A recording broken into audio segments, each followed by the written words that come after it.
Yeah, I don't really know what to make of this question here. I feel like a lot of people get it wrong, and it's very difficult to predict the question. I don't necessarily look at these and instantly know what this is about.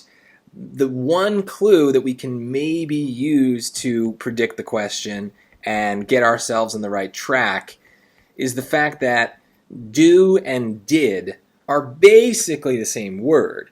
The difference is the tense.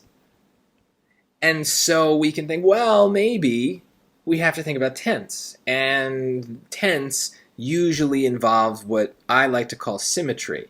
Sometimes people call it parallelism or parallel structure. But the idea for symmetry is that there's something else in this sentence that we need to match with. When we have to choose tenses, it's not random. There's another thing that we are trying to use to prove our answer. Say, okay, this tense is used here, therefore we need to use the same tense over here. One other clue that kind of tells me that is the structure of the sentence itself is kind of like got a symmetry to it there.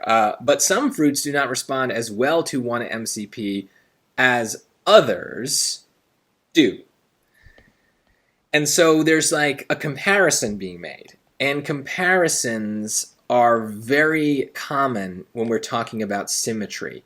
So hopefully with the two different tenses in the choices and then the fact that it's a comparison, we can see that there's some like duality to the question.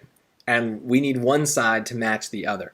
And so that's really it. That's why B is right here, is it's literally just like, oh, they used do over here, so we should mimic it and use it over here.